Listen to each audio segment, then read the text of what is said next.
Dictation 80 शब्द प्रति minute. 5 second बाद शुरू। चीन के मुद्दे पर सर्वदलीय बैठक में प्रधानमंत्री के इस भरोसे पर विश्वास किया जाना चाहिए कि न तो हमारी सीमा में कोई कब्जा हुआ है और न ही हमारी 1 इंच जमीन पर भी कोई आंख दिखा सकता। लेकिन बैठक में विपक्ष, खास तौर से कांग्रेस ने सरकार से जो सवाल पूछे वे देश के हर नागरिक के मन में भी उठ रहे हैं।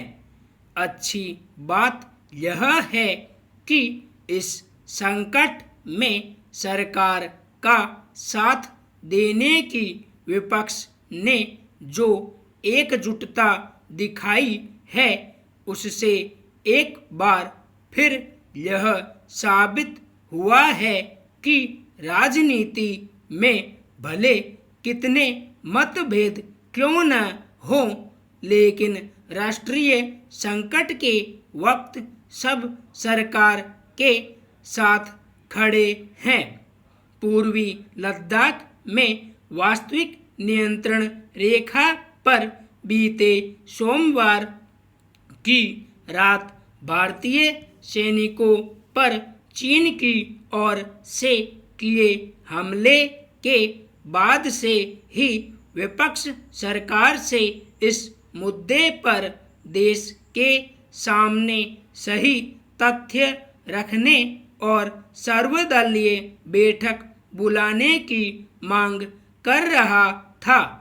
देश की सुरक्षा से जुड़े गंभीर मुद्दों पर सभी दलों की भी चिंताएं और सरोकार होते हैं और वे भी जनता के प्रति उतने ही जवाबदेह हैं जितनी कि सरकार। इसलिए वे सरकार से जवाब चाहते हैं। ऐसे में उन्हें वास्तविक स्थिति से अवगत कराना सरकार का दायित्व है। एक लोकतांत्रिक व्यवस्था में यह जरूरी भी है कि सरकार सभी विपक्ष दलों को साथ लेकर चले, न कि उनकी उपेक्षा करे।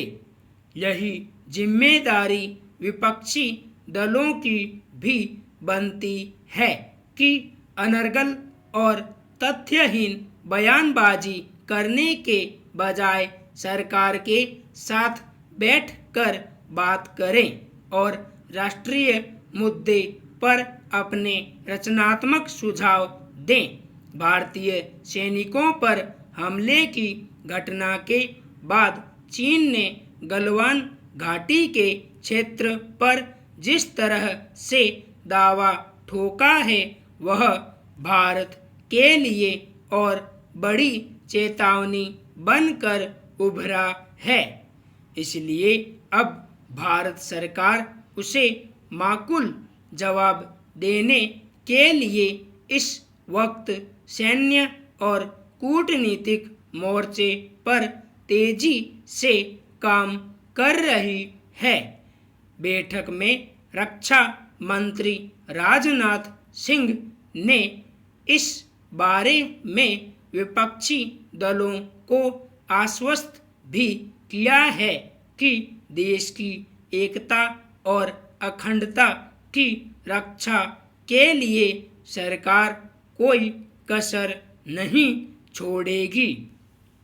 भारत और चीन के सैन्य अधिकारियों के बीच अब तक बातचीत के जो दौर चले हैं उसमें अब भारत ने जो स्पष्ट और सख्त रुख अपनाया है उसके निहितार्थ चीन को समझने होंगे। सैन्य स्तर पर जारी इस बातचीत में चीनी पक्ष को बता दिया गया है कि वह गलवान घाटी में पहले की स्थिति बहाल करे। शांति बहाली के लिए इसके अलावा कोई और विकल्प नहीं है। अब फैसला चीन को करना है। बैठक में कांग्रेस अध्यक्ष ने इस बात पर सवाल उठाए कि क्या सरकार को पूर्वी लद्दाख के सीमाई इलाकों में चीनी हलचल की भनक नहीं थी। क्या खुफिया तंत्र ने इसकी सूचना नहीं दी। इसमें कोई संदेह नहीं कि ये ऐसे सवाल हैं जो आम जनता के मन में भी उठ रहे होंगे। इसलिए अब ज़्यादा महत्वपूर्ण यह है कि सरकार मुद्दे की संवेदनशीलता को देखते हुए वस्तु स्थिति को सामने रखे और विपक्षी दलों व देश के सामने पूरी पारदर्शिता के साथ मौजूदा संकट की सही तस्वीर पेश करे।